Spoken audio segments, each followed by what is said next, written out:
15টা গুণ যে বান্দার মধ্যে থেকে যাবে, আশা করা যায় আমার আল্লাহর বক্তব্য ওই বান্দার ঠিকানা হয়ে যাবে জান্নাত। জোরে বলি সুবহানাল্লাহ। আল্লাহ রাব্বুল আলামিন সূরাতুল আহজাবের শেষ দিকে 70 নম্বর আয়াতে বলছেন, ইয়া আইয়ুহাল্লাযীনা আমানু তাকুল্লাহা ওয়া কুলু কাওলান সাদীদা। এক নম্বর গুণ হলো, একটা একটা করে আজকে 15টা গুণ শেষ করব, সবাই শুনে এখান থেকে বিদায় নেব। মাথায় রাখবেন, এই আলোচনা আমার জীবনের শেষ আলোচনাও হতে পারে, এই শোনা আমার জীবনের শেষ শোনাও হতে পারে। এই 26 বছর মাহফিল ইতিহাসে আমার বহু চোখে দেখেছি মাহফিল শুনতে সে লাশ হয়ে বিদায় নিয়েছে বহু শ্রোতা। মঞ্চে আলোচনা করতে করতে আমার রেজাল করিম কাউসারি ভাই মঞ্চেই দুনিয়া থেকে বিদায় নিলেন। এটিএম সেফাতুল্লাহ রাহিমাহুল্লাহ দুনিয়া থেকে বিদায় নিলেন। কত অভিনেতা অভিনয় করতে করতে মঞ্চেই দুনিয়া থেকে বিদায় নিল। আমিও বিদায় নিতে পারি, আপনিও বিদায় নিতে পারেন। তবে একটা বিষয় হলো, এমন কোন জায়গায়, বরকতময় জায়গায় আমার বসে থাকাটা শুধু সৌভাগ্য না, মহা সৌভাগ্যের বিষয়। যারা বলি আলহামদুলিল্লাহ। এই মুহূর্তে আপনারা যেখানে বসে আছেন, এটা হলো এমন একটা জায়গা, আমার আল্লাহ তাআলা এই জায়গাকে স্পেশাল জায়গা হিসেবে আখ্যা দিয়েছেন, জান্নাতের টুকরা। যেরকম সুবহানাল্লাহ। কেউ নড়বেন না, একদম আলোচনার সমাপ্তি টেনে আমরা একসাথে এখান থেকে মোনাজাত শেষ করে বিদায় নেব। জোরে বলো ইনশাআল্লাহ। আমাকে যেন বারবার না কথা বলতে হয়, এটা একটা ক্লাস। এই ক্লাসে যিনি না বলে চলে যাবেন, কোরআনের ক্লাস থেকে যিনি না বলে ওঠা বসা করবেন, এটা কি বলেন তো আদব হবে না বেয়াদবি হবে? বেয়াদবি হবে। বসবেন শান্ত মাথায়, আমরা আল্লাহ যা বলাবেন আমরা তাই শুনবো এবং বলবো। জোরে বলো ইনশাআল্লাহ। তাহলে 15টা চারিত্রিক গুণের ভিতরে 1 নম্বর গুণ হলো, আল্লাহ তাআলা ডাক দিচ্ছেন, 1 নম্বর গুণ হলো তোমরা আল্লাহকে ভয় করো এবং সত্য কথা বলো। কাকে ভয় করবো আমরা বলেন তো? জোরে বলেন, কাকে ভয় করবো আমরা? আল্লাহ। এবং আল্লাহ রাব্বুল আলামিন তার সাথেই বলছেন, ওয়াকুলু কাওলান সাদীদা, সত্য কথা বলো। একটা প্রশ্ন করব আমি, এই জাতি বাংলাদেশের যে মুসলমানগুলো আছে, অন্য ধর্মের লোক আছে, প্রায় 20 কোটি মানুষ এই দেশে এখন। এই 20 কোটি মানুষই যদি আমরা জরিপ করে দেখি, আল্লাহ রাব্বুল আলামিন বলছেন সত্যবাদী হও, সত্য কথা বলো, সোজা কথা বলো। বলুন তো, অধিকাংশ সত্যবাদী না মিথ্যাবাদী? বলেন, সত্যবাদী না মিথ্যাবাদী? মিথ্যাবাদী। কোর্টে মামলা হয়, সে মামলার যে রায়গুলো হয়, সে মামলার সাক্ষীগুলো, উকিলরা যে যুক্তি তর্কগুলো দেন, এগুলোর মধ্যে অধিকাংশ সত্য না মিথ্যা? ভালো করে বলবেন, আমি একদম মানে মানে মন খুলে বলবেন। বলেন তো, অধিকাংশ কি এগুলো যে মামলা টামলা যা হয়, এগুলো কি মানে সত্যের উপরে না সাজানো নাটকের উপরে? সাজানো নাটকের। আমরা কিন্তু দেখছি, কিন্তু সব কিন্তু আমরা অবজার্ভ করছি। আরেকটা প্রশ্ন আমি করতে চাই, বলুন তো, আমার দেশে সবচেয়ে বেশি মিথ্যা কথা বলে কারা? শিক্ষকরা? কারা কারা কারা বলেন? নেতারা। আমি কিন্তু বলি নাই, আপনারা বলবেন। দোষ কিন্তু আমার নাই। তাহলে পুরো অডিয়েন্স সবাই বলে ফেললেন যে কোন শ্রেণীর মানুষ সবচেয়ে বেশি মিথ্যা কথা বলে? আপনারা বললেন কারা? নেতা। সব নেতা নয়, তবে নেতারা সবচেয়ে বেশি মিথ্যা কথা বলে, এই কথাটা কিন্তু আপনাদের এই অডিয়েন্স থেকে আমার কানে এসেছে। এর কিছু অবশ্যই বাস্তবতা আছে না নাই বলুন তো? আসতে বলবেন না, আছে না নাই? এই পর্যন্ত যত ওয়াদা, যত সরকার দিয়েছে, কোন ওয়াদা কি তারা রক্ষা করতে পেরেছে? বিগত সময়ে 16 বছর থাকা নব্য ফেরাউন, কি ফেরাউন বলেন? নব্য ফেরাউন মানে লেডিস ফেরাউন। ফেরাউন তো পুরুষ ছিল, আর আমাদের সেটা লেডিস আসছে। খুব অত্যাচার করেছে। আমি তো এমনি এমনি বলছি না, চোখের সামনে আপনার ইতিহাস দেখেছেন, ঘটনা দেখেছেন। বলুন তো, আজকের এই মাহফিলটা বাস্তবায়নের জন্য এই মাহফিল কমিটির কোনো ভাই কি থানায় গিয়েছিলেন? যাওয়া লাগছে? আচ্ছা, কোথাও কি কোনো সমস্যা হচ্ছে? আচ্ছা বলুন তো, এই 1 বছর, প্রায় 16 মাস, এই 16 মাসে বাংলাদেশের কোন জায়গায় কোথাও কি আপনারা জঙ্গির কোন আস্তানা, জঙ্গির কোন কারখানা, জঙ্গির কোন নাটক, অভিযান, জঙ্গি অভিযান কোথাও কি দেখেছেন, শুনেছেন? তাহলে এই জঙ্গি নাটক এই 1 বছর আমরা দেখলাম। কেন দেখলাম না?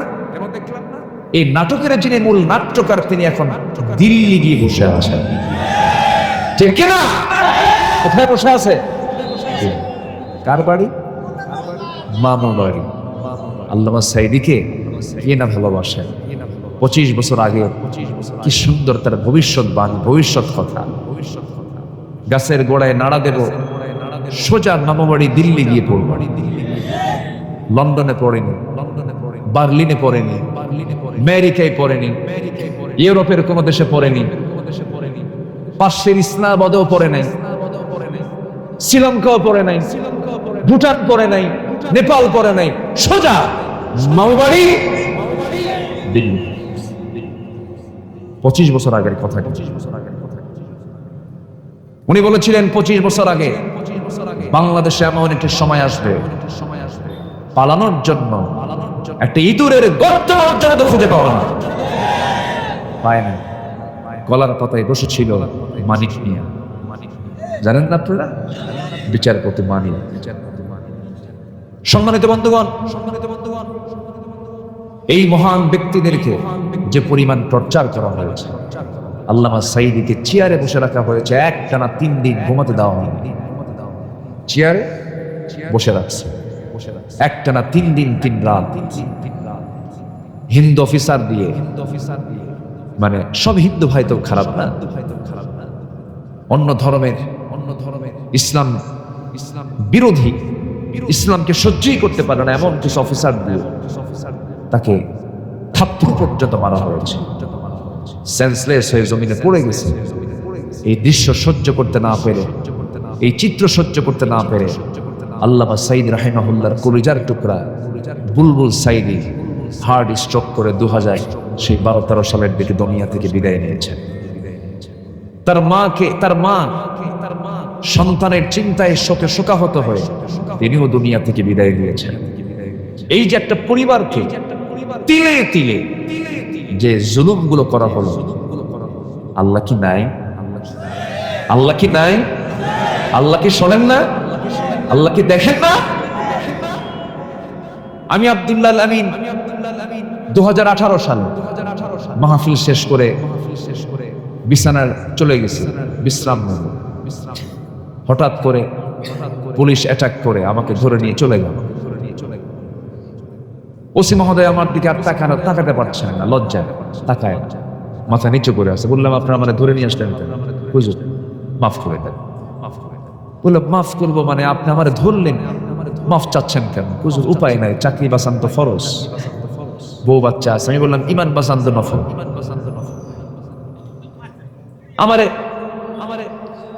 ধরে নিয়ে বললো, হুজুর আপনি একটু চলে যান, সামনে নির্বাচন, একটু জেলখানে কয়েকদিন থাকেন, নির্বাচন হলেই আপনি বের হয়ে আসবেন। দেখছেন কথার সাইজ গুলো দেখেন।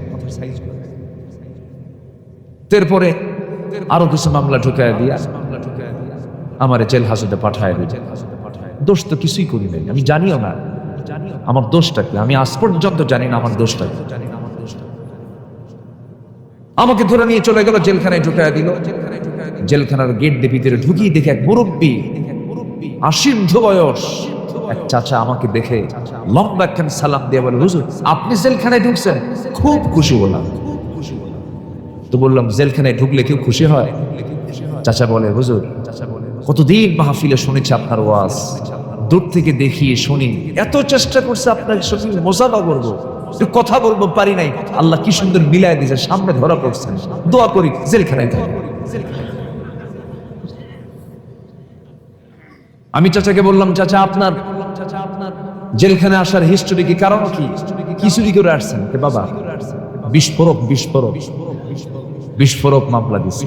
আমারে বলে, হুজুর একটু বলেন তো বিস্ফোরক খায় না কি করে? সে জানেও না বিস্ফোরক শব্দটার ব্যাখ্যা। এই হলো 16 বছরের অবর্ণনীয় অমানবিক নির্যাতন নিপীড়নের চিত্র। আমরা সুন্দর একটি পরিবর্তন পেয়েছি, একটা পরিবর্তন, একটা আলাদা একটা পথ এসেছে। এখন সামনের দিনকে আমরা আলোকিত করতে চাই। পৃথিবীর তৈরি করা লোকের কোনো তন্ত্র মন্ত্রের আলো দিয়ে নয়, আমরা আল্লাহর পাঠানো নাজিল করা কিতাব কোরআনের আলোতে, আমরা কোরআনের আলোকে আমরা সমাজকে, রাষ্ট্রকে আমরা আলোকিত করতে চাই। তাহলেই বিজয় দিবেন, তাহলেই সমাজ আমরা শান্তি পাবো, আখিরাত আমরা নাজাত পাবো। জোরে বলে ইনশাআল্লাহ। তাহলে যারা মিথ্যা কথা বলে তাদের সঙ্গে আমাদের কোনো সম্পর্ক থাকতে পারে? আমাদের সম্পর্ক থাকবে হলো মিথ্যাবাদীর সাথে না সত্যবাদীর সাথে? ওকুনু মা'আস সাদিকিন, তোমরা সত্যবাদীদের সাথী হয়ে যাও, মিথ্যার সঙ্গে তোমরা সম্পর্ক রেখো না। আমার বন্ধুগণ, একটু কান লাগাবেন, মনোযোগ দিয়ে কথাগুলো শুনবেন। 1 নম্বর গুণ হলো সততা। এই সততা যদি আপনার মধ্যে থেকে যায়, আপনার সন্তানগুলো ভালো হবে, আপনার পরিবার ভালো হবে, আপনার সমাজ ভালো হয়ে যাবে, রাষ্ট্র ভালো হয়ে যাবে। এই জাতিকে ভালো করার জন্য, এই জাতির জন্য 1 নম্বরে যে চারিত্রিক গুণ তৈরি করা দরকার, তার নাম হলো সততা, সত্যবাদিতা। মিথ্যা কথা বলা যাবে না। আমি একটা প্রশ্ন করবো আপনাকে, বলুন তো, এই পৃথিবীতে একজন মানুষ যার জীবনে কৌতুক করে একটা মিথ্যা কথা তার মুখ থেকে কোনোদিন বের হয় না, তার নামটা কি বলুন? মুহাম্মদুর রাসূলুল্লাহ সাল্লাল্লাহু আলাইহি সাল্লাম। কোনোদিন একটা মিথ্যা কথা তার মুখ থেকে ফসকেও বের হয় নাই। কি সতর্ক নিয়ে তিনি কথা বলেছেন, কি সজাগতা, কি সজাগ থেকেছেন কথা বলতে নিয়ে। কৌতুক করে একটা মিথ্যা কথা তার মুখ থেকে বের হলো না। কোনোদিন আওয়াজ দিয়ে কোনোদিন হাসি দেন নাই, হেসেছেন, তার মুখটা হাস্যোজ্জ্বল ছিল, কিন্তু আওয়াজ দিয়ে কখনো হাসেন নাই। পেটে ক্ষুধা ছিল তার, কিন্তু কোনোদিন পেটে ক্ষুধার কোনো সিমটম মুখে তিনি প্রকাশ করেন নাই। ক্ষুধার্ত অবস্থা তিনি ছিলেন, কিন্তু মুখে দেখে তার টের পাওয়া যেত না। মাসের পর মাস চলে যেত, বাড়ির চুলাতে আগুন জ্বলতো না, কিন্তু আমার নবীজি কখনো একটা বারের জন্য কখনো মনক্ষুণ্ণ হতেন না। রাতের বেলায় সে বলতেন, আয়েশা দেখো তো কোনো খাবার আছে নাকি। নিজ হাতে গনিমতের মালগুলো বন্টন করেছেন, শূন্য হাতে ফিরেছেন বাড়িতে। শুধু সামান্য কিছু পানি পান করে রোজার নিয়ত করে পরের দিন রোজার নিয়ত করেছেন। এত কষ্ট করেছেন, কিন্তু প্রকাশ করতে দেননি তিনি কষ্টের মধ্যে আছে। আমার বন্ধুগণ, আমার নবীদের সবচেয়ে বড় গুণ হলো সততা। কাফেররাও তাকে পছন্দ করত, মুশরিকরাও তাকে পছন্দ করত। মুহাম্মদ যেটাই বলুক না কেন, মুহাম্মদ সত্যবাদী, আল আমিন এই খেতাবটা দিয়েছিল কুরাইশরা, as-সাদিক এই খেতাবটা দিয়েছিল কুরাইশরা। এবং কুরাইশরা, ওই সমস্ত কাট্টা কাটা কাফেররা ও নবুয়তের আগে আমার নবীর হাতকে ব্যাংক মনে করে অনেক সোনা দানার সম্পদ তার হাতে গচ্ছিত রাখত। সুবহানাল্লাহ। আমরা সেই নবীর উম্মত হয়ে আমরা কি মিথ্যা কথাগুলো বলি। আমরা উঠতে বসতে মিথ্যা। ভাই এই কাপড়টার দাম কত? এই গেঞ্জিটা কি দেওয়া যাবে? কত দাম? এত দাম। এত দেব? ভাই কেনাই নাই। আছে কি? আসতে পারে, আছে আছে, এগুলো বলার লোক আছে? শুধু মিথ্যা কথা বলেন। মিথ্যা দিয়ে আজকে সমাজ, ব্যবসা, প্রতিষ্ঠান সবগুলো আজকে মিথ্যার সাগরে হাবুডুবু খেতেছে। বরকত পাবেন কেমনে? একজন বড় পীরের নাম এখন মনে হয়ে গেল, যিনি আসল পীরদের পীর ছিলেন, বড় আল্লাহওয়ালা ছিলেন। জিলান শহরে তার বাড়ি ছিল। আব্দুল কাদির জিলানী রাহিমাহুল্লাহ বড় আল্লাহওয়ালা ছিলেন। এই বড় আল্লাহওয়ালা যখন ছোট ছিলেন, পারিবারিক শিক্ষা ছিল তার মা সন্তানকে ডাক দিয়ে বলে, বাজান একটা কথা বলি। কি কথা? আজকে তোমাকে আমি একটা নসিহা করব।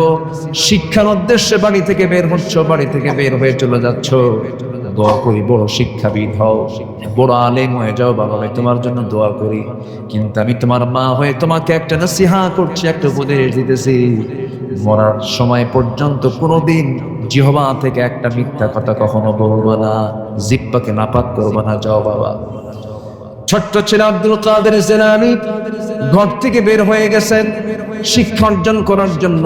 মাঝ পথে ডাকাতি শুরু হয়ে গেছে। আমার দেশে বুঝি ডাকাতি নাই?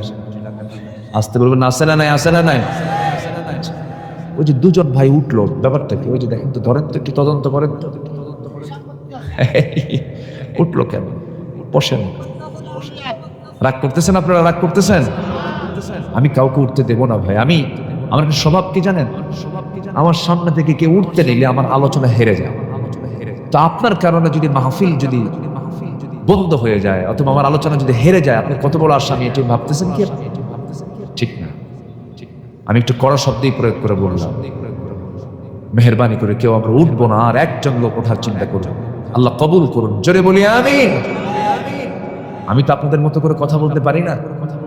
যশোরের ভাষা, খুলনার ভাষা, খুলনা অবশ্য একটু চেঞ্জ, কুষ্টিয়ার ভাষা, চুয়াডাঙ্গা মেহেরপুরের ভাষা হলো ইন্টারন্যাশনাল মানসম্মত, একদম আন্তর্জাতিক মানসম্মত। আপনাদের মতো শুদ্ধ বাংলা ভাষায় কথা বলার মতো কোন বাপের বেটা পৃথিবীতে দ্বিতীয়ত হয়। কেউ তো আলহামদুলিল্লাহ করলেন না। জোরে বলেন না ভাই আলহামদুলিল্লাহ। তবে নোয়াখালীর ভাষাটা আরো সুন্দর ছবি, অনেক সুন্দর ভাষা আপনারা কথা বলে। সেই সুন্দর কথা বলার জাদুঘরদের সামনে আমি ভাঙ্গা চোরা মানুষ কথা বলছে। আমার কথা কি পছন্দ হচ্ছে ভাই? পছন্দ হচ্ছে তো? সম্মানিত ভাই, আব্দুল কাদের জিলানী রাহিমাহুল্লাহ রওনা দিয়েছেন। ছোট্ট মানুষ, যে স্বর্ণ মুদ্রা তার মা তাকে দিয়েছে, স্বর্ণ মুদ্রা, সোনার মুদ্রা দিয়েছে। আব্দুল কাদের জিলানী রওনা দিয়েছেন। চোখের সামনে ডাকাতি চলতেছে, যার কাছে যা কিছু পায় সবকিছু নিয়ে চলে যাচ্ছে ডাকাতরা। এবার তাল পড়ে গেছে আব্দুল কাদেরের, তালে পড়ে গেছে। সবাই তাকে জিজ্ঞাসা করছে, এই ছেলে তোমার কাছে কি আছে? পকেটের মধ্যে যা কিছু ছিল, ব্যাগে যা কিছু ছিল, সব কিছু তার সামনে, তাদের সামনে ওপেন করে দিয়েছে কিচ্ছু বলার আগে। ডাকাতরা বলছে, তুমি ছোট মানুষ, যা চাইলাম সব বের করে দিলে। সহজে এরকম করে কেউ বের করে দেয় না, বহু চাপ দিয়ে বের করে নিতে হয়। মিথ্যা কথা বলে, কিন্তু সত্য কথা তুমি যা বলেছো তুমি তাই সব কিছু বের করে দিলে। কারণটা কি? আব্দুল কাদের বলছে, আমার নাসিহা হলো মৃত্যুর দিন পর্যন্ত আমার মুখ থেকে যেন একটা মিথ্যা কথাও যেন কখনো না বের হয়। শিক্ষা কি শুধু স্কুলে না বাড়িতেও আছে? আস্তে করে, শিক্ষা কি শুধু স্কুলে না মাদ্রাসায় না বাড়িতেও আছে? এক রাজা তার মেয়েকে বিয়ে দিয়েছে, উচ্চ শিক্ষিত দেখে, অনেক শিক্ষিত একটা ছেলে তাকে দেখে বিয়ে দিচ্ছে। বিয়ে দেওয়ার পর রাজা লক্ষ্য করে দেখে, আমার মেয়েকে, আমার কন্যাকে বিয়ে দিলাম শিক্ষিত লোক দেখে, কিন্তু এত জুতার দিক তাকায়। নতুন জামাই শুধু কিসের দিকে তাকায়? জুতার দিকে নজর। তো তার অ্যাসিস্ট্যান্টকে বললো, দেখো তো ওর গোষ্ঠী একটু উদ্ধার করে দেখো তো, ওর গোষ্ঠী। বললো যে স্যার, রাজামশাই ওর গোষ্ঠী হলো মুসি। আপনি মুচির দোকানের সামনে দিয়ে গেলে মুচি কি আগে আপনার চেহারায় তাকায় না জুতায় তাকায়? কোন দিকে তাকায়? জুতার দিকে। পারিবারিক শিক্ষা হচ্ছে বড় একটা শিক্ষা। সন্তানদেরকে কখনো মিথ্যা শিখাবেন না, ঠকবাজি শিখাবেন। সাইয়েদনা ওমর ফারুক রাদিয়াল্লাহু তাআলা আনহু রাত্রিবেলা জনগণকে দেখার জন্য বের হয়েছে। জনগণকে দেখতে গিয়ে অনেক গভীর রাত্রিতে মা মেয়ের গল্প শুনছিলেন। মা মেয়েকে বলছে, মা খুব কষ্টে দিনগুলো পার হচ্ছে, দয়া করে তোমাকে বলছে মা, ওই যে ওটির দুধগুলো আছে, ওটির দুধের ভিতরে কিছু পানি মিশায়া দাও। পানি মিশায়া দিলে পরে দুধের পরিমাণটা বাড়বে, বেশি দামে বিক্রি করা যাবে। সঙ্গে সঙ্গে মেয়ে বলছে, মা তুমি আমাকে যে নাসিহা করছো, এটি তুমি নাসিহা নিতে জাহান্নামে যাওয়ার একটা নাসিহা। এত বড় পাপ আমি করতে পারবো না, আল্লাহর তো ভয় আছি। আবার ওমরের পার্লামেন্ট আছে, ওমরের প্রশাসন আছে, দেখে ফেললে জানতে পারলে বড় বেকায়দা হয়ে যাবে। সঙ্গে সঙ্গে মা বলতেছে, ও মা আমার কলেজার টুকরা মেয়ে, এখানে তো ওমরের লোকজন নাই, কেউ দেখবে না, অন্ধকার রাত। সঙ্গে সঙ্গে মেয়েটা বলছে, ও মা, তুমি আমাকে যদি মেরেও ফেলো আমি এমন কাজ করতে পারবো না, কারণ সবচাইতে বড় প্রশাসন কিরামাত কাতিবিন, সমস্ত ফেরেশতারা আমাদের সবকিছু রেকর্ড করছেন। সুবহানাল্লাহ। এখন উপদেশ দিচ্ছে মা না মেয়ে? বলেন মা না মেয়ে? মেয়ে। কেউ না কেউ দিতেই হবে, বলতে হবে। আমার বন্ধুগণ, এই দুইটি কথা, মার কথা মেয়ের কথা, দুজনের কথা শুনে আব্দুল কাদের জিলানী বাড়িতে চলে গেলেন। স্ত্রীকে ডাক দিয়ে বলছেন, স্ত্রী আমার ছেলের জন্য বহুদিন যাব মেয়ে খুঁজতেছিলাম, ভালো মেয়ে পাবো কোথায়? ভালো মেয়ের সন্ধান পেয়ে গেছে রাতের বেলা। ও বলছে, রাতের বেলা কার বাড়িতে গেলে? যাওয়া লাগে নাই, ঘরের দেওয়ালে কান পেতে, দেওয়াল ঘেসে ঘেসে দাঁড়িয়ে থেকে কান পেতে পেতে মা মেয়ের গল্প শুনলাম। মেয়েকেও দেখি নাই, মেয়ের বংশ দেখলাম না, মেয়ের অবস্থাও দেখলাম না, বাবার অবস্থাও দেখলাম না। যে মেয়ের মুখ থেকে প্রকাশ পেয়ে যায়, সবচেয়ে বড় সাক্ষী হলো আমার আল্লাহ রাব্বুল আলামিন। সে আল্লাহকে সাক্ষী রেখে কোনো ভুল করা যাবে না। অবশ্যই তুমি কালকে সকালে চলে যাবে, ওই দুধ বিক্রেতার মেয়ের সঙ্গে আমার ছেলের বিয়ে হয়ে যাবে। যেরকম সুবহানাল্লাহ। সবকিছুই হলো সততা। সব কি বলেন তো? সততা। সততা নিয়ে চলবো আমরা, মিথ্যার ধারে পাশে আমরা যাব না। সবাই রাজি আছেন তো ইনশাআল্লাহ? আব্দুল কাদের জিলানী বলে ফেললেন, আমার কাছে স্বর্ণ মুদ্রা গুলো আছে, এই যে দেখো। ডাকাত ছোট্ট বাচ্চার চেহারার দিকে তাকায় বলতেছে, সন্তান রে, আমার বাড়িতে সন্তান আছে রে, আমার পরিবারও ছেলে মেয়ে আছে।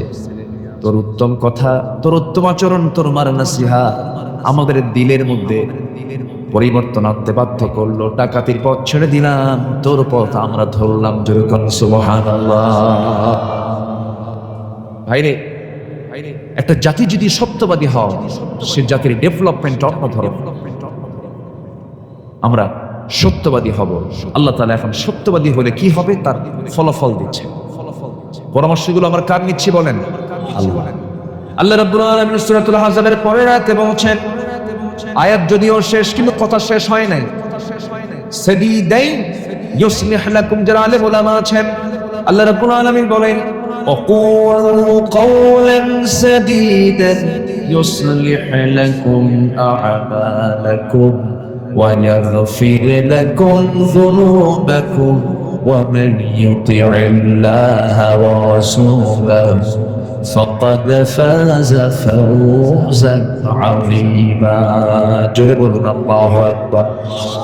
সততা নিয়ে যদি চলতে পারো, সততা নিয়ে যদি তোমার জীবনটাকে সাজাতে পারো, তাহলে আমি আল্লাহ রাব্বুল আলামিন তোমার জীবনে যত আমল তুমি করেছো, সে আমলের মধ্যে যদি কোনো ভুল হয়ে থাকে, সমস্ত ভুলগুলোকে আমি সংশোধন করে তোমার তামাম জিন্দেগীর সমস্ত গুনাহগুলো আমি আল্লাহ রাব্বুল আলামিন মাফ করে দেব।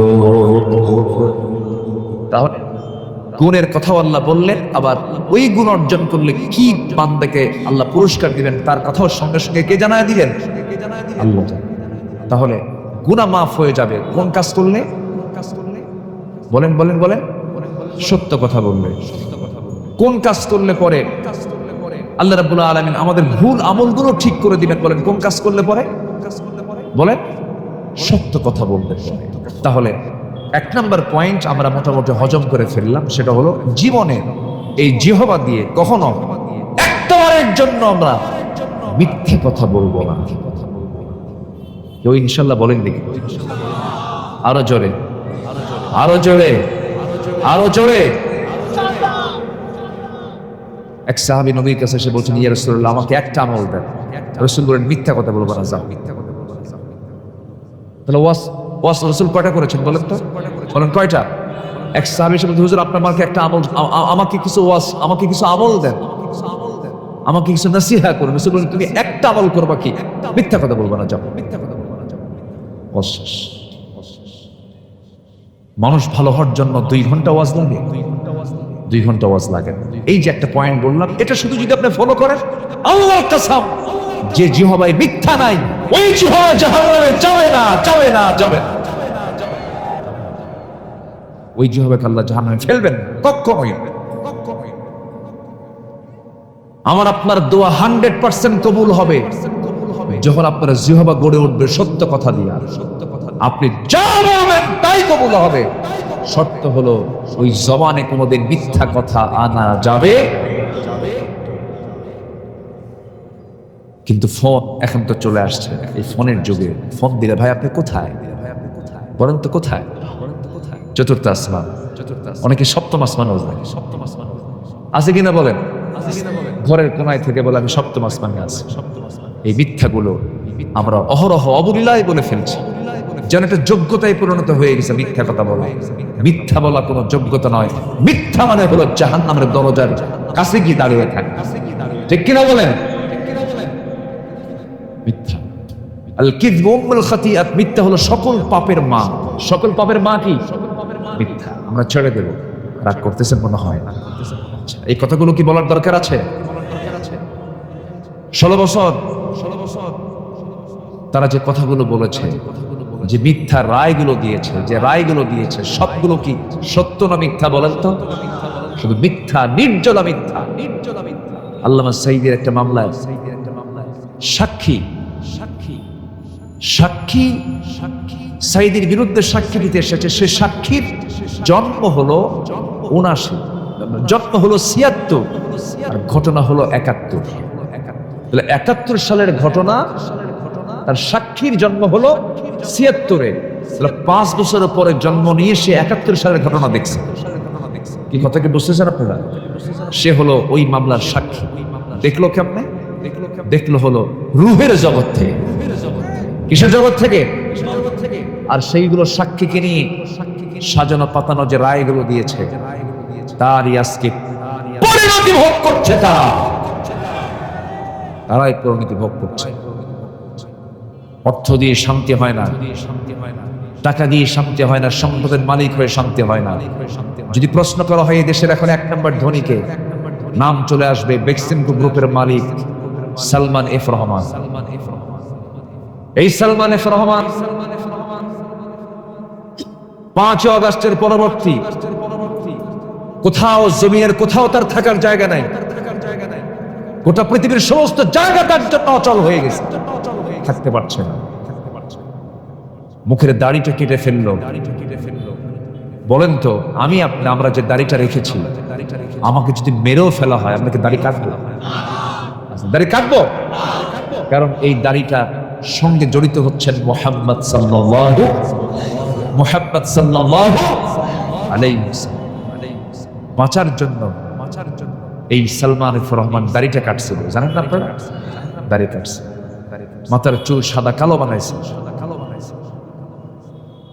সাদা পাঞ্জাবি খুলে, সাদা পাজামা খুলে লুঙ্গি আর গেঞ্জি পরছে। আইনমন্ত্রীকে সাথে নিয়ে আবার ভুল করে নৌকায় চড়ছে।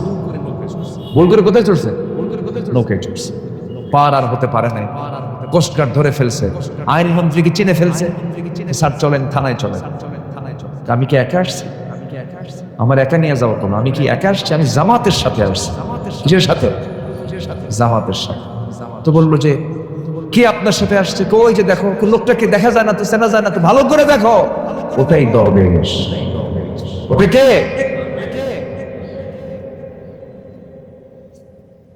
জালেমদেরকে বেইজ্জত করতে চেয়েছিল, সত্যপন্থীদেরকে যারা লাঞ্ছিত করতে চেয়েছিল, আল্লাহকে উলঙ্গ করে তাদের সামনে তাদেরকে লাঞ্ছিত করে ছেড়েছে।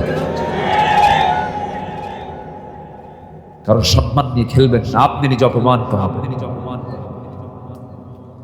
সম্মানিত ভাইয়েরা, সম্মানিত বন্ধুগণ, আমরা এই 54 বছরে বহু নেতৃত্ব দেখেছি। সব নেতৃত্বের স্বাদ আমরা নিয়েছি। আমরা আগামীর নেতৃত্ব দেখতে চাই হলো কোরআনের নেতৃত্ব, ইসলামের নেতৃত্ব। আগামীর দিন আমাদের বাংলাদেশের জন্য হতে হবে ইসলামের দিন, কোরআনের দিন। আইয়ুবের শাসন দেখেছি, মুজিবের ভাষণ শুনেছি। কি শুনছি কিনা বলেন?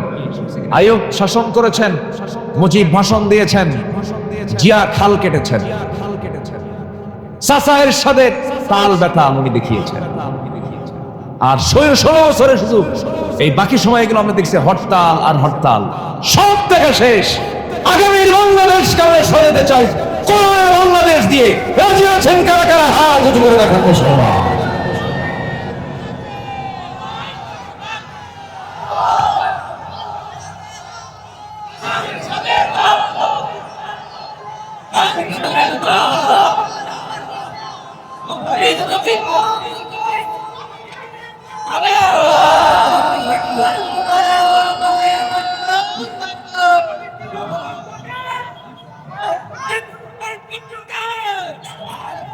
আল্লাহ কবুল করেন, জয় আমিন। কয়টা গুণের কথা বলেছি আমি? কয়টা গুণের আলোচনা হবে আজকে বলেন তো? 15টা। চলছে কয় নাম্বার? বলেন কয় নাম্বার চলে? আরো আছে কয়টা বলেন? 1 নাম্বার বলতেই যদি এত সময় লাগে, 14টা শুনবেন কখন? একজন বলে দিয়েছেন সারা রাত। রাজি আছেন আপনারা? সবাই রাজি আছেন? ম্যাক্সিমাম রাজি আছেন, তবে ফজর নামাজ না পড়লেও চলবে। মানে মাথায় টুপি আছে কিন্তু পরনের লুঙ্গি নাই, তা তো হবে না। নামাজ তো পড়তে হবে। আসতেছি, আমরা লাইনে আসতেছি। মিথ্যুক নামাজি হওয়া যাবে না, সত্যবাদী নামাজি হতে হবে। ঠিক কিনা বলেন? আমার দেশে মিথ্যুক নামাজি আছে না নাই? নির্বাচন আসলে পরে এক আসরের নামাজ 4 বার পড়ে। কয়বার পড়ে? 4 বার। মিথ্যুক নামাজ। টুপি একটা নতুন করে নেয় নাকি? টুপিটা নেয়, ওগুলো বাদ। ওগুলো মিথ্যুক, ওগুলো প্রতারক, ওগুলো ধান্দাবাজ, সন্ত্রাসী, চাঁদাবাজ। ঠিক কিনা? আমরা সত্য নিয়ে চলতে চাই, জোরে বলি ইনশাআল্লাহ। কষ্ট পাচ্ছেন নাকি আপনারা? ধমক টমক দিলে মনে রাগ করেন নাকি? কিন্তু হক কথা তো একটু ধমক দিতেই হবে। আমি আপনাকে ধমক দিচ্ছি না, বাতিলকে ধমক দিচ্ছি। সম্মানিত ভাই, নাম্বার 2 হচ্ছে ইমানদারদের, মুমিন বান্দাদের চারিত্রিক গুণাবলীর 2 নম্বর হচ্ছে আমানতদারিতা। আমানত ঠিক রাখতে হবে। কি ঠিক রাখতে হবে বলেন তো? স্বামীর কাছে স্ত্রী কি? আস্তে আস্তে তো আরো জোরে। আচ্ছা, স্বামীর কাছেই শুধু একমাত্র স্ত্রী কি? আমার। তাহলে স্বামীর দায়িত্ব হলো সেই বউকে হুন্ডার পিছনে উঠে গোটা যশোর দেখানো নাকি? এটা কি আমানত না খেয়ানত? এরকম খেয়ানত মার্কা স্বামী আছে? আসতে বলবেন না, আছে না নেই? হুন্ডার নাম হচ্ছে R15। হুন্ডার নাম কি? R1 নাকি কয়? R15। সে হুন্ডার ড্রাইভিং সিট হলো আন্ডারগ্রাউন্ড, একদম নিস্তল, ওরা দেখাই যায়। আর প্যাসেঞ্জার সিট হলো 3 তলা, একদম সব দেখা যায়। তো আন্ডারগ্রাউন্ড সিটে স্বামী ড্রাইভিং সিটে বসলো, আর বউকে বললো তুমি 3 তলায় বসো। বোরকা নাই, চুলটা ছেড়ে দেওয়া, ঠোঁটটা আঁকানো, ঠোঁটটা লাল লিপস্টিক দিয়ে আঁকানো, চোখ মুখে আশকারা মাস্কারা, হাই হিল, এগুলো পরে একটি গরম সেন্ট লাগায়া যেন আশপাশ যেন সাইক্লোন হয়ে যায়। হুন্ডায় চড়ালো। হুন্ডার যদি আওয়াজ না হয় তাহলে তো কারো নজর পড়বে না।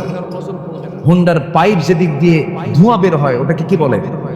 Cylinder pipe. যেটা ওই পাইপটা মেকারকে কি বললো, এটা খুলে দে। খোলার পরে আওয়াজটা কি শুধু আওয়াজ না মহা আওয়াজ? একটা বড় আওয়াজ, বিকট ভটভট একটা আওয়াজ হয়। বউ তুলছে 3 তলায়, ও আছে নিচতলায়। সিলিন্ডার পাইপ খুলে এমন একটা আনমানছে রাজগঞ্জ বাজার থেকে একদম পুলের হাট পর্যন্ত, পুলের হাট থেকে একদম সেই কি বলে বেনাপোল পর্যন্ত, বেনাপোল থেকে আবার টান দিয়ে চলে গেছে একদম সাসরার মোড় পর্যন্ত। দেখা দিল জাতিকে, আমার বউ তোমরা দেখো, এটা আমার শুধু বউ না, জাতীয় সম্পদ। জোরে কোন নাউযুবিল্লাহ, জোরে কোন নাউযুবিল্লাহ। এরকম চরিত্রহীন লম্পট স্বামী আছে না নাই? বাদ দাও, বউটাকে সুন্দর করে প্যাকেট করো। প্যাকেট মানে আবার মানে এটা যন্ত্রণা না, এটা হচ্ছে বোরখায় রাখো, পর্দায় রাখো। আমাদের শব্দ চয়নে কোথাও যদি কোনো একটু ভুলটুল হয়, দেখেন না ক্যামেরা কিরামন কাতিবি, কেমনে আছে দেখেন না। এই শব্দটা যদি কেটে ফেলে যে প্যাকেট করো, তাহলে তো মনে করেন তো কাম সারে। তো এই পর্দা ছাড়া নারীর সম্মান, মর্যাদা, সম্ভ্রম কখনো অন্য কোনো পথে রক্ষা হতে পারে? মেয়েদের সম্মান মর্যাদা আছে হলো পর্দার মধ্যে। কিসের মধ্যে বলেন? পর্দার।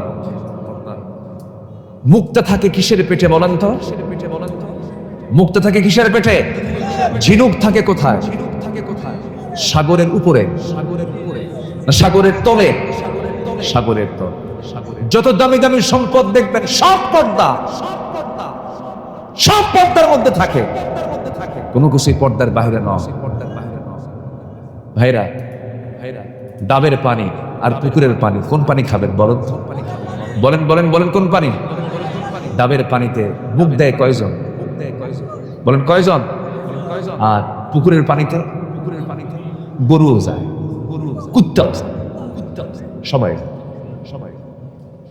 আপনার বউটাকে আপনি ডাবের পানি বানান, শুধু আপনি মুখ দিবেন, আপনি নজর দিবেন, পৃথিবীর কোনো পুরুষের নজর তাকে স্পর্শ করবে না। নিজের চরিত্রকে সুন্দর রাখুন, শুধু নিজের বউয়ের দিকে তাকান, দেখবেন আপনার স্ত্রী হয়ে গেছে গোটা পৃথিবীর শ্রেষ্ঠ নারী। আর যদি সব দিকে নজর দেন, কুত্তার মুখ কি এক জায়গায় না সব জায়গায়? বলেন তো, এক জায়গায় না সব জায়গায়? সব জায়গায়। কুকুরের মতো যদি হন, তখন আপনি শান্তি পাবেন না, স্বস্তি পাবেন না। একদিকে তাকান আপনি। এক যুবক বিয়ে করছে, 3 দিন পর মন খারাপ। এই তোমার মন খারাপ কেন? নতুন বউ ঘরে, তোমার নতুন মন খারাপ কেন? সুমনের বউ দেখতে এত সুন্দর। দেখছেন নজরে গেছে সুমনের বউ। অন্যের বউর দিকে নজরে গেলে কি নিজের বউ সুন্দর হয়? সুন্দর। আপনি যদি নিজে প্রশান্তি পেতে চান, ইসলামকে মেনে চলতে হবে, চোখটাকে কন্ট্রোল করতে হবে, আমানতকে রক্ষা করতে হবে, চোখের আমানতদারি রাখতে হবে। দেখবেন দুনিয়াটা আপনার জান্নাতের টুকরা হয়ে গেছে। আমানতদারি এক জায়গায় না সব জায়গায়? আস্তে বলে, এক জায়গায় না সব জায়গায়? সব আমানতদারিতা রক্ষা করতে হবে। আল্লাহ রাব্বুল আলামিন বলেন, ইন্নাল্লাহা ইয়া'মুরুকুম আন তু'আদ্দুল আমানাতি ইলা আহলিহা ওয়া ইযা হাকামতুম বাইনান নাসি আন তাহকুমু বিল আদল ইন্নাল্লাহা বি'মা ইয়া'ইযুকুম বিহি। আল্লাহ রাব্বুল আলামিন তোমাদেরকে আমানত কি পূরণ করার জন্য দায়িত্ব দিয়েছেন। আমানতের খেয়ানত করা যাবে না। ইমানদারদের যত গুণ আছে এর মধ্যে শ্রেষ্ঠ গুণ হলো ওয়াল্লাযীনা হুম লিআমানাতিহিম ওয়া আহদিহিম রাউন ওয়াল্লাযীনা হুম আলা সালাওয়াতিহিম ইউহাফিযুন উলাইকা হুমুল ওয়ারিসুন الذين يرثون الفردوس هم فيها خالدون جربنا الله। ইমানদার তো তারাই যারা আমানতকে রক্ষা করবে, আমানতের খেয়ানত করবে না, ওয়াদা করবে, ওয়াদা ভঙ্গ করবে না, নামাজের ব্যাপারে যত্নশীল হবে। ওই সমস্ত বান্দার ব্যাপারে আল্লাহ রাব্বুল আলামিন বলছেন, আমি আল্লাহ রাব্বুল আলামিন তাকে নিজ হাতে তাকে জান্নাতুল ফিরদাউসের মালিক বানায় দেব। জোরে বলি সুবহানাল্লাহ। আমানতদারিতা কি? রাষ্ট্র যিনি পরিচালনা করেন, রাষ্ট্র তার কাছে একটা বড় আমানত। যিনি অন্যের জায়গায় চাকরি করেন, ব্যবসা তার কাছে একটা আমানত। মালিকের অধীনে চাকরি করছেন, এটা তার জন্য বড় একটা আমানত।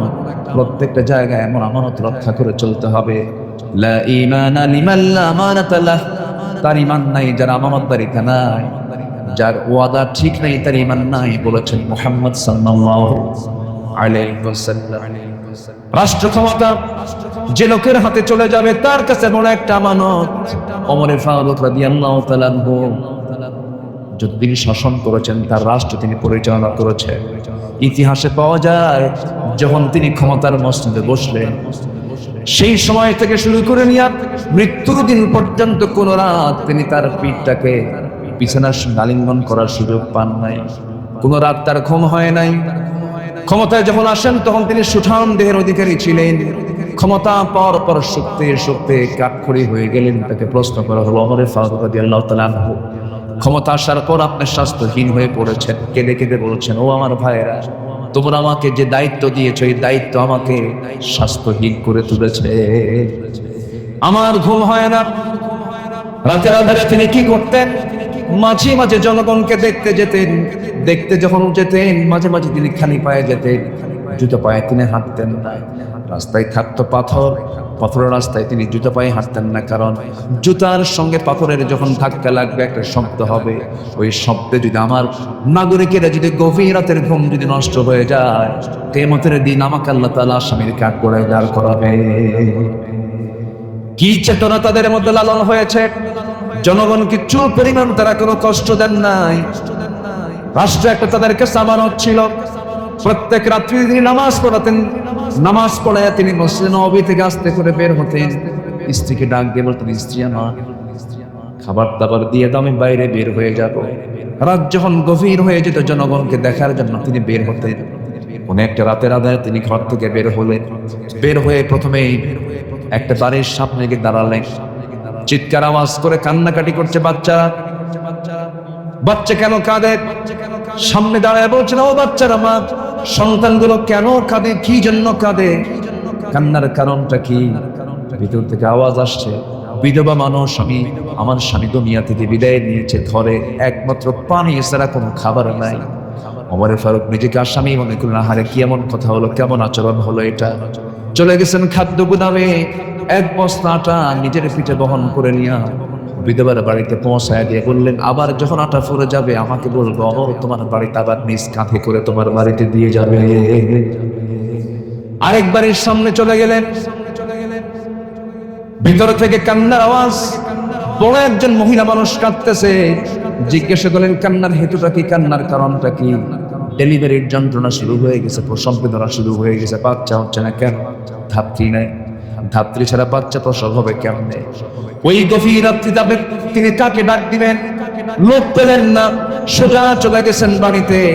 বউকে ডাক দিয়ে বলছেন, আসসালামু আলাইকুম, আমার স্ত্রী, আমি তোমার সামনে দাঁড়াইছি, তোমার কাছে একটা কামনা আমার, আশা করি তুমি এটাকে মানা করবা না, প্রত্যাখ্যান করবা না। আমি কিন্তু কখনো নিজেকে শাসক মনে করি না, আমি জনগণের খাদেম, তুমিও জনগণের খাদেম, তুমি আমার স্ত্রী। আমি তোমার কাছে করজোরে মিনতি জানাই, আমার সঙ্গে তোমাকে যেতে হবে, বোরকা পরো, চলো আমার সঙ্গে। একজন মহিলার বড় বেকায়দা। ওই মহিলার বাড়ির সামনে দিয়ে দাঁড়ালেন। কান্নার আওয়াজ শোনার পরে তিনি বলছেন, শোনো আমার স্ত্রী, ঘরের মধ্যে একটা মহিলা পেটে বাচ্চা ডেলিভারি হয় না, বড় কষ্ট পাচ্ছে। আল্লাহ না করুন, আল্লাহ না করুন, ডেলিভারির যন্ত্রণা সহ্য করতে না পেরে যদি যদি এই সন্তান সহ তার মা মারা যায় অথবা একজন মারা যায়, কিয়ামতের দিন আমি ওমর আমাকে খুনির কাতারে আল্লাহর সামনে দাঁড় হতে হবে। এই কথা বলার সঙ্গে সঙ্গে স্ত্রী চলে গেলেন ভিতরে, স্ত্রীকে পাঠায় দিলেন। আবার তিনি সেখান থেকে বের হয়ে পড়লেন জনগণকে দেখার জন্য। নীরব রাত্রি, কেউ নাই তার পাশে। ছোট্ট একটা লাঠি নিয়ে একা একা চলছে। সামনেও প্রোটোকল নাই, পিছনে প্রোটোকল নাই, কারণ ইমানদার বান্দার সবচেয়ে বড় প্রোটোকল হলো একমাত্র কেবলমাত্র শুধুমাত্র কে। আসতে বলবেন না, তিনি কে? তিনি কে? সাইয়্যিদুনা ওমর ফারুক রাদিয়াল্লাহু তাআলা আনহু একা একা হাঁটছেন, আল্লাহর কালাম তেলাওয়াত করছেন। এই পৃথিবীতে যত মজার কিছু আছে, সবচেয়ে মজার কিছু হলো, মজার বিষয় হলো কোরআন তেলাওয়াত করা। যে কোরআন তেলাওয়াতে একবার মজা পেয়েছে, পৃথিবীর কোনো সুরে সে মজা পাবে না। আমার বন্ধুগণ, চেষ্টা করবেন প্রত্যেকটা দিন শুরু করবেন, দিনটা শুরু করবেন কোরআন তেলাওয়াত দিয়া। আল্লাহর কসম করে বলা যাচ্ছে আমার ভাইরা, কোরআন সাক্ষী রেখে বলছি, যে ঘরে, যে পরিবারে, যে দেহে প্রত্যেকটা দিন কোরআন তেলাওয়াতের চর্চা হয়, আল্লাহর কসম বড় জটিল কোন রোগ ওই বাড়িতে, ওই দেহে ঢুকতে পারে না। সাইয়্যিদুনা ওমর ফারুক রাদিয়াল্লাহু তাআলা কোরআন তেলাওয়াত করছেন আর একাকী ঘুরছেন। ঘুরতে ঘুরতে ঘুরতে ঘুরতে দেখেন ছোট্ট একটা নিঝুম পল্লীতে ছোট্ট একটা কুড়ে ঘর, খেজুর পাতার বানানো বেড়ার ঘর, উপরে সামনেটাও বেড়ার। ছোট্ট একটা ঘরের ভিতর থেকে গুনগুন গুনগুন করে কে যেন একটা গান গাচ্ছিল, বিরহের গান গাচ্ছিল, পুরুষকে পাওয়ার জন্য গান গাচ্ছিল। এমন জাতীয় গান আছে, এমন জাতীয় গান যখন গাচ্ছিল, সাইয়্যিদুনা ওমর ফারুক রাদিয়াল্লাহু আনহু মনে মনে চিন্তা করলেন, এমন একটা ইসলামী জনপদে, ইসলামী রাষ্ট্রের ভিতরে কোন মহিলা এত বড় সাহস, এত গভীর রাত্রিতে আল্লাহর কালাম তেলাওয়াত না করে, তাহাজ্জুদ নামাজ না পড়ে গুনগুন করে বিরহের গান গায় কে? তিনি এটাকে মাইন্ডে নিলেন। দরজার কাছে গিয়ে একটা বড় আওয়াজ দিয়ে বলছে, ভিতরে কোন মহিলা আছো, কে গান গাচ্ছ, তাড়াতাড়ি দরজা খোলো। আওয়াজ বন্ধ হয়ে গেল। মহিলা ভয় পেয়ে গেলেন, কে যেন ডাকতেছে, দরজা খুলছেন না, কেউ নাই, ঘরের মধ্যেও কেউ নাই। সাইয়েদনা ওমর ফারুক দরজায় করাঘাত করলেন, দরজা খুলতেছে না। এবার তিনি করলেন কি, পিছন দিক থেকে ইতিহাস বলছে সেই খেজুর পাতার বানানো বেড়াটা টান মারলেন, ভিতরে ঢুকলেন। সামনে প্রদীপ জ্বালানো, একজন মহিলা মাথায় কাপড় দিয়ে পর্দার নিয়ে রক্ষা করে দাঁড়ায় আছে। সাইয়েদনা ওমর ফারুক বলছেন, ও মহিলা, তুমি এমন করে গুনগুন করে গান গাও কেন? তুমি কি জানো ইসলামী জনপদ? মহিলা বলছে, আমি গুনগুন করে গান গিয়েছি, আমার একটা অপরাধ, কিন্তু আপনি আমার ঘরের মধ্যে ঢুকে একটা দুইটা নয়, তিনটা নয়, চারটা বড় অপরাধ করে ফেলেছে। সাইয়েদনা ওমর ফারুক বললেন, কি অপরাধ করেছি বলো? নাম্বার 1 হলো ঘরের মধ্যে ঢুকবে এই অনুমতি তো আপনি পান নাই, সালামও দেন নাই। কোরআন বলছে, লা তাদখুলু বুয়ুতান গায়রা বুয়ুতিকুম হাত্তা তাস্তানিসু ওয়া তুসাল্লিমু আলা আহলিহা। কারো বাড়িতে প্রবেশ করতে যাও না, সালাম না দেওয়া পর্যন্ত, অনুমতি না পাওয়া পর্যন্ত। সালাম দিলেন না, অনুমতি নিলেন না। আপনি ঘরের মধ্যে ঢুকলেন, বেড়াটা ছিনলেন, বান্দার সম্পদ নষ্ট হয়ে গেল। আমি একজন পরনারী, আপনি একজন পরপুরুষ, আমার পর্দার একটু হলেও খেলাফ হয়ে গেল। এই যে ভুলগুলো আপনি করলেন, আমি আপনাকে ছাড়বো না। সাইয়েদনা ওমর ফারুককে মহিলা চিনতে পারে না। ওমর ফারুক বলেছেন, ও মহিলা, তুমি কি করবে? শুধু সূর্য উদয় হবে, সকালবেলা হয়ে যাবে, আমি ওমর ফারুকের বিচারালয় দিয়ে সেই কোর্টে গিয়ে আমি আপনার বিরুদ্ধে মানহানির মামলা দেব। এই কথাটা কার সামনে বলে? কার সামনে বলতেছে? মামলা দিয়ে দেব, আমি আপনাকে ছাড়বো না। সাইয়েদনা ওমর ফারুক বলছেন, যার আদালতে মামলা দিবা সে ওমর নামটা তুমি চিনো নাকি? হ্যাঁ, খুব ভালো শাসক। এবার ওমর ফারুক বলছেন, আমার জানা মতে ওমর তো খুব একটা ভালো মানুষ না। নিজের কথাকে ভালো বলা যায় নাকি? ভালো তো বলাও যায় না।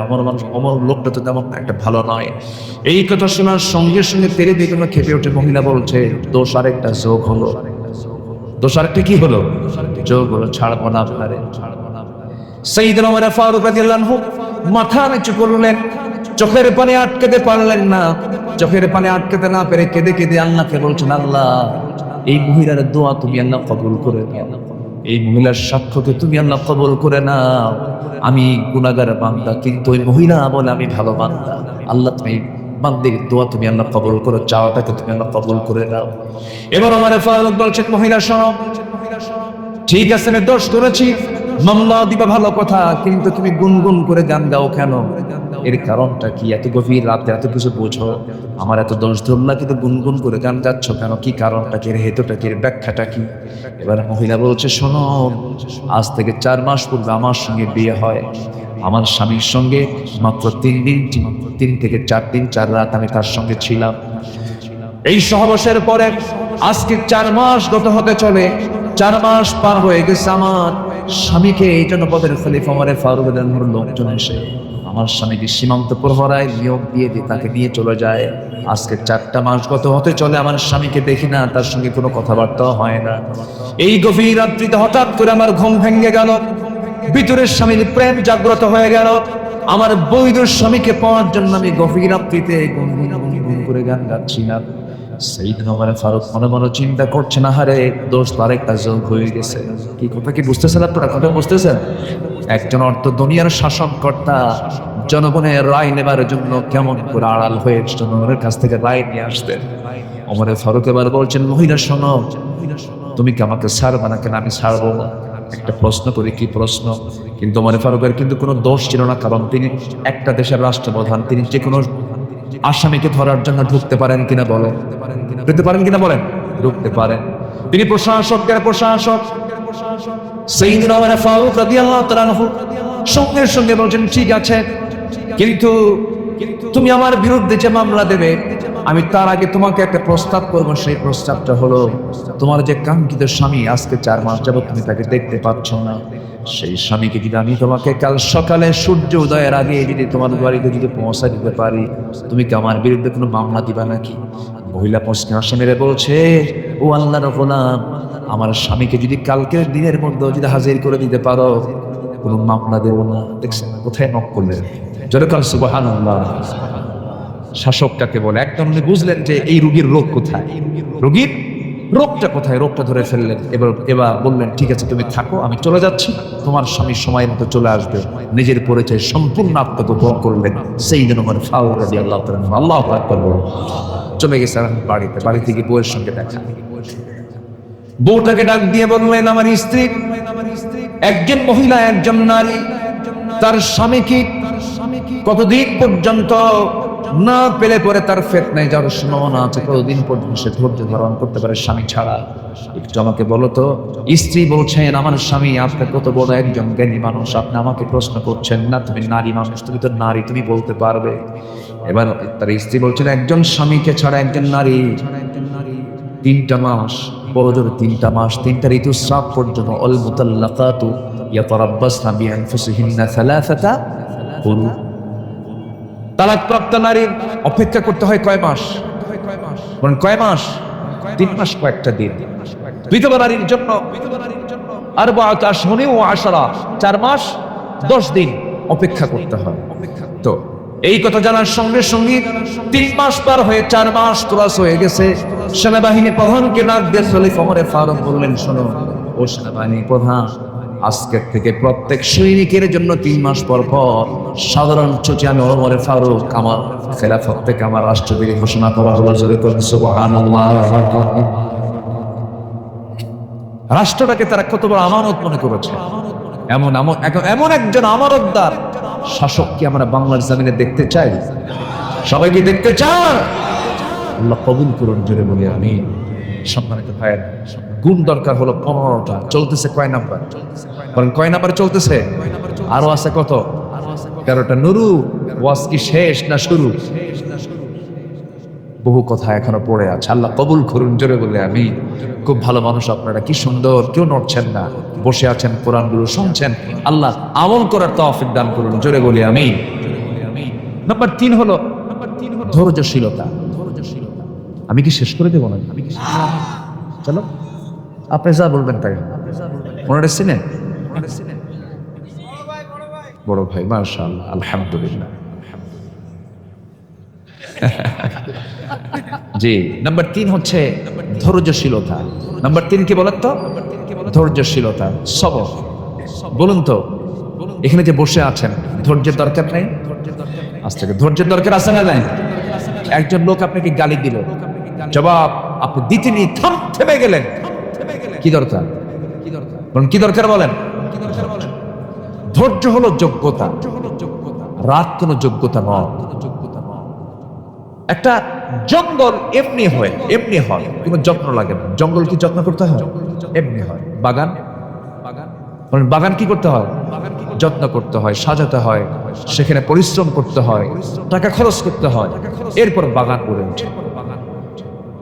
রাগ হলো জঙ্গল, ধৈর্য হলো বাগান। ধৈর্যের ফলাফল অনেক সুন্দর, অনেক সুদূর পর্যন্ত চলে যায়। ধৈর্যহীন হওয়া যাবে না। বন্ধুগণ, সংসার জীবন গড়তে হলে ধৈর্যটা আগে থাকতে হবে। ধৈর্য ছাড়া সংসারও টিকবে না। কয়েকদিন আগে আমাকে এক মহিলা ফোন দিয়ে বলে, হুজুর আমার স্বামী সকালেও তালাক দেয়, সন্ধ্যাও তালাক দেয়, আমি কি আসি না?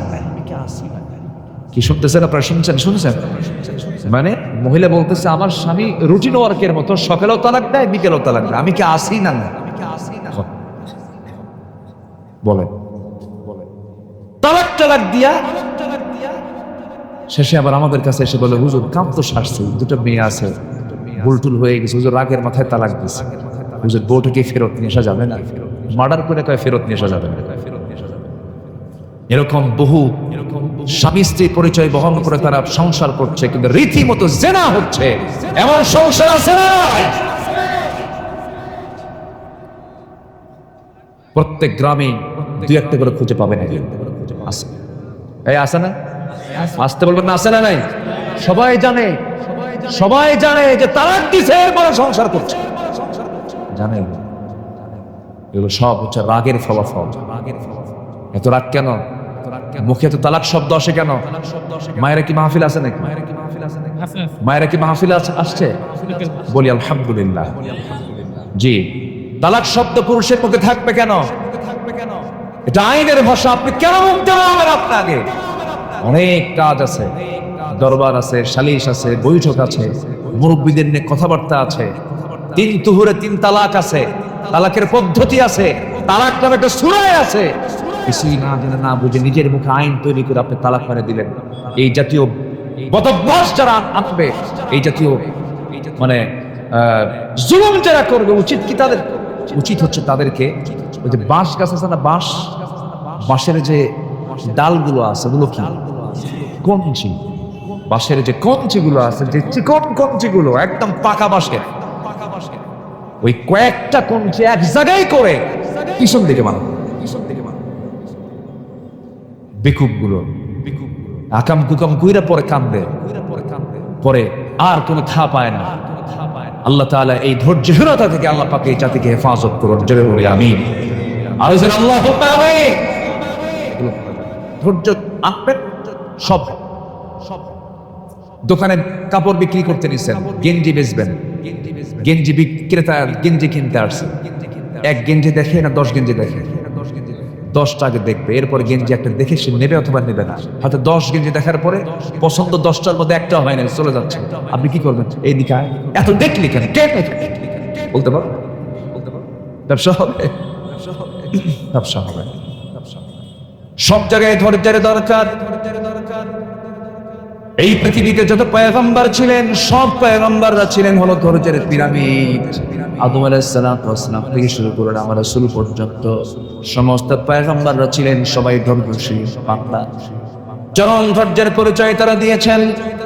আদম আলাইহিস সালাম জান্নাত থেকে দুনিয়াতে নেমে ধৈর্যের পরিচয় দিয়ে শত শত বছর চোখের পানি ফেলে ফেলে যে দোয়াটা করেছেন, কান্না করেছেন, যারা পারেন সঙ্গে পড়ুন, রব্বানা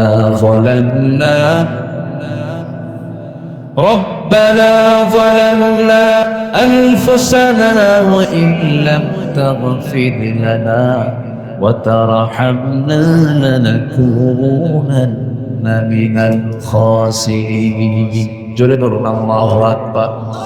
এই দোয়াগুলো করলেন, আল্লাহর দরবারে দোয়া মঞ্জুর হয়ে গেছে। আল্লাহ পাক বিপদ থেকে তাকে হেফাজত করলেন, বিপদ থেকে তাকে উদ্ধার করলেন। এরকম করে সমস্ত পয়গম্বর বিপদে পড়েছেন, দোয়া করেছেন। তবে সকল নবী ধৈর্যশীল ছিলেন, তবে একজন নবীর রাগ সবচেয়ে বেশি ছিল। বলুন তো সেই নবীর নামটা কি? কি সুন্দর, সবার সুস্থ, আলহামদুলিল্লাহ। খুব রাগী মানুষ ছিলেন তিনি। এত রাগ ছিল, তাফসীরে আসে যে তিনি যখন রেগে যেতেন, ক্ষেপে যেতেন, চুলগুলো খাড়া হয়ে টুপি ভেদ করে বের হয়ে যেত। এত রাগ ছিল তার ভিতরে। প্রচন্ড রাগী লোক ছিলেন, টোকা মারলে বাউদের মতো জ্বলতেন তিনি, এত রাগ ছিল তার। সামনে এক বেয়াদবি করছে, বারবার বলার পরও ঠিক হয় না, মারছেন থাপ্পড়। এক থাপ্পড় খায়া সিট হয়ে পড়ছে, মরছে। মরে যাওয়ার সঙ্গে সঙ্গে আল্লাহকে বলে, আল্লাহ মারলাম, ওকে শাসন করার জন্য মরে গেল। মডার্ন কেসের আসামি কিন্তু আমি না, তুমি আল্লাহ নিজে। কি কথা কি বুঝতেছেন? আল্লাহকে ধরে বসলেন। আল্লাহ বলছেন, যা করছো হয়ে গেছে, এখন তুমি দেশে টিকতে পারবা না। ফেরাউন তোমার বিরুদ্ধে হত্যার গুলিয়ে জারি করেছে, দেশ ছাড়ো। দেশ ছাড়লেন, দেশে টিকতেই পারলেন। নবীরা কি দেশে টিকতে পারছেন? নিজেদেরকে নিজের জন্মভূমিতে তারা কি টিকতে পেরেছে? পারেন। হিজরত করে চলে গেলেন, যেদিকে চোখ গেল সেদিকে চলে গেলেন। কেউ নাই তার পাশে, কেউ চেনেও না তাকে। এমন একটা এলাকায় চলে গেলেন, প্রচন্ড তৃষ্ণা। কূপের ধারে গেলেন, কূপ থেকে পানি তুললেন। কূপ থেকে পানি তুলে তৃষ্ণা নিবারণ করলেন। হঠাৎ করে দেখতে পারলেন দুজন দূর থেকে দুজন মহিলা হাতে বালতি করে চলে আসতেছে কূপের ধারের দিকে। সাইয়েদনা মূসা বলছেন, এই মহিলাগুলো কি চায়? সামনে গিয়ে বলছেন, বালতি হাতে কি করবা তোমরা? দাঁড়ায় আসো কেন? কূপ থেকে পানি নেব, নিয়ে যাও। পারবো না কেন? ঢাকনা উপরে আছে, ঢাকনা টান দিতে 7-8 জন পুরুষ মানুষ লাগে, আমরা পারবো না। মূসা সালাম মনে মনে ভাবতেন, বেচারি মহিলা মানুষ, কষ্ট হয়ে যাবে, সন্ধ্যা অন্ধকার হয়ে যাবে। বালতি হাতের মধ্যে নিয়ে ঢাকনার কাছে গেলেন, কূপের ধারে গেলেন, বাম হাতে ধরলেন, এক হাতে ধরে এমন জোরে ফিকা মারলেন, 14 হাত দূরে গিয়ে ছিটকে পড়লো। মহিলা দুইজন মনে মনে চিন্তা করছে, এটা মানুষ না কিছু, এত বড় শক্তিশালী যুবক এ তো কোনোদিন দেখি নাই। বালতি ভরে পানি তুলে নিয়ে হাতি দিয়ে বলছেন তাড়াতাড়ি বাড়িতে চলে যাও, সূর্যাস্তের পরে মেয়েদের বাইরে থাকতে নেই, তাড়াতাড়ি চলে যাও। চলে গেছে বাড়িতে। বৃদ্ধ পিতা এবার সন্তানদেরকে ডাক দিয়ে বলছে, আমার কলেজার টুকরা সন্তান, এত তাড়াতাড়ি কেমন করে আসলে? আব্বা, কফিউন আজিজ, শক্তিশালী এক যুবকের সন্তান কুপের ঘরে পেয়েছে, খুব শক্তি রাখে, একা এসে আমাদেরকে সহযোগিতা করলো। বুড়া বাপ বলতেছে, আমার বড় মেয়ে তুমি আগামীকালকে যাবে, আমার সালাম জানায় ওই যুবককে আমার সালাম জানায় বলবে সেদিন আমার বাড়িতে আসে, আমার সঙ্গে যেন সাক্ষাৎ করে, আমি তার সঙ্গে দেখা করতে চাই। পরের দিন চলে আসছেন। এবার বলছে, আবাদা শেখুন কবির, আমাদের বাপ বুড়া মানুষ, আব্বা আপনাকে সালাম জানিয়েছেন, আমাদের বাড়িতে আপনারা দাওয়াত, আপনি যাবেন নাকি? মুসা আলাইহিস সালাম মনে মনে চিন্তা করলেন, এই জায়গায় কেউ আমাকে চিনে না, আমিও কাউকে চিনি না, আমি একা একা কেমন করে চলবো? পরিচয় হলে তো ভালোই হয়। এবার বলছেন, আমি কেমন করে যাব? আমি তো বাড়ি চিনি না, আমি তো আপনাদের বাড়ির কোনো সন্ধানও জানি না। মহিলা বলছে, আপনার কোনো টেনশন নাই, আমি সামনে সামনে চলবো, আমাকে ফলো ফলো করে আপনার পিছে পিছে আসবেন। মুসা মনে মনে চিন্তা করছেন, আমি এমন তো পুরুষ নই, কি মহিলা তো পিছে পিছে আমি থাকবো। তিনি একটু খেপে গেলেন, রেগে গেলেন, বলছেন, ও মহিলা, তুমি আমাকে কোন পুরুষ মনে করতেছো জানি না, আমি এমন পুরুষ নই যে মহিলার পিছে পিছে আমি দেখে দেখে ফলো ফলো করে যাব, তা না। আমি মুসা, আমি একজন পুরুষ মানুষ, আমি সামনে সামনে চলবো, পিছে পিছে আসবে তুমি। আমি শুধু ভুল করবো যখন দুইটা শব্দ তোমার মুখে থাকবে, ডানে যদি যাই কিন্তু যেতে হবে বামে, তখন বলবা বাম আর ডান, বাম আর ডান, এর বাইরে একটা শব্দ তোর শোনা আমার জায়েজ নাই, খেয়াল রাখবি। আল্লাহ আকবার। মহিলা মনে মনে কয়, গতকালকে দেখলাম শক্তিশালী, আজকে দেখি চরিত্র ভালো, ছায়া থাকে না, এবং খুব পর্দার ব্যাপারে খুব কঠোর। মনে মনে পছন্দ, মনে মনে কি পছন্দ হয়ে গেছে। যারা চরিত্রবতী নারী, তাদের জন্য দুটো গুণ সম্পন্ন পুরুষকে তাদের পছন্দ। কটা গুণ সম্পন্ন? একটা হলো চরিত্রবান, একটা কি বলেন তো? চরিত্রবান, আরেকটা হচ্ছে শক্তিশালী, আরেকটা কি বলেন? দৈহিক শক্তিশালী। সংসার করতে হলে শক্তির প্রয়োজন। এই দুটো গুণ থাকবে যার, একটা নারী তাকে পছন্দ করে। আর এখনকার মেয়েরা কি এগুলো পছন্দ করে? চরিত্র আগে দেখে। জানো, এত সুন্দর স্মার্ট ছেলে, দুই হাঁটুর তলাটা ফাটা, দুই হাঁটু কি ফাটা, আর মাথার চুলগুলো ভাল্লুকের মতো, খুব ওভার স্মার্ট, মুখে দাড়ি, পছন্দ না। এরকম মহিলা মনে হয় নাই? আসতে বলবেন না, আছে না নাই? মুখে দাড়িওয়ালা ছেলে বাপ নিয়ে আসছে, মেয়েকে আব্বা তোমার রুচি তো নাই, ও তো চাচা, ও কি দাড়ি রাখলে চাচা হয়ে যায়। মহিলা সামনে সামনে গেলেন, আল্লাহর পয়গম্বর তারা পিছে পিছে যাচ্ছেন, কিন্তু নজর পিছে পিছে না গিয়ে তিনি মহিলার সামনে চলে গেলেন, আর পিছে পিছে মহিলা যাচ্ছে। বাস পৌঁছে গেলেন বাড়িতে। বাড়িতে পৌঁছার সঙ্গে সঙ্গে সালাম দিয়ে ফেলেছেন। মুসা আলাইহিস সালাম বৃদ্ধ লোকটাকে লক্ষ্য করে সালাম দিলেন। সালাম জবাব শেষ হওয়া মাত্র বৃদ্ধ লোকটার মুখ থেকে বের হলো, হে যুবক, তোমার নাম তো মুসা। এবার মুসা মনে মনে ভাবতেছেন, এত দূর চলে আসলাম, এই লোকটা আমার চিহ্ন কেমনে, কোনোদিন তো দেখা হয় না, এই লোকটাকে ফেরাউনের লোক। বড় টেনশনে পড়ে গেলেন। এবার ওই বৃদ্ধ লোকটা বলছে, ও মুসা, তুমি কি চিন্তা করো? এবার বলছেন, আপনি আমাকে চিনলেন কেমনে? এবার তিনি বলছেন, শোনো মুসা, শুধু তোমার নাম জানি না, তোমার কামটাও জানি। কি থাপ্পুর মারছো, মরে গেছে, মার্ডার হয়ে গেছে, এরপরে তুমি দেশ ছাড়ছো। বলেন তো, এটা কি বিপদ না মহা বিপদ? বিশাল টেনশনে পড়ে গেছেন মুসা আলাইহিস সালাম। এবার জড়সড় হয়ে গেছেন। বৃদ্ধ লোকটা বলছে, হে মুসা, তুমি অজায়গায় আসো নাই, অপাত্রে আসো নাই, খারাপ কোনো জায়গায় আসো নাই, তুমি আমার সামনে যে দাঁড়িয়ে কথা বলছো, আমাকে দেখে বুড়া মনে হলেও আমি সাধারণ বুড়োদের কাতারের বুড়ো নই। আমার পরিচয় হলো ইলা মাদিয়ানা আখাহুম শুআইবা। মাদিয়ানবাসীর জন্য আল্লাহ রাব্বুল আলামিন যাকে আল্লাহর পয়গম্বর করে পাঠিয়েছেন, সেই গোলাম আমি আল্লাহর পয়গম্বর শুআইব আলাইহিস সালাম। খুব খুশি হয়ে, আহারে আমার কিসমতটা কত ভালো, নবীর সামনে আমি দাঁড়ায় দাঁড়ায় কথা বলি। তখন মুসা কিন্তু নবী হন নাই, মুসা কিন্তু নবী হন নাই। নবীকে পেয়ে তিনি খুব খুশি হয়ে গেলেন। খুশি হয়ে সামনে দাঁড়ায় আছেন। আল্লাহর পয়গম্বর শুআইব বলছেন, গতকালকে আমার মেয়ে দেখেছো, আজকেও মেয়ে দেখেছো, দুইটা মেয়ের যে কোনো একটা মেয়েকে আমি তোমার সঙ্গে বিয়ে দিতে চাই, তুমি কি বিয়ে করবা নাকি? এত বড় একটা অফার কেমন করে প্রত্যাখ্যান করবেন? তিনি সঙ্গে সঙ্গে রাজি হয়ে গেছেন, হ্যাঁ আমি এখনই বিয়ে করতে রাজি আছি।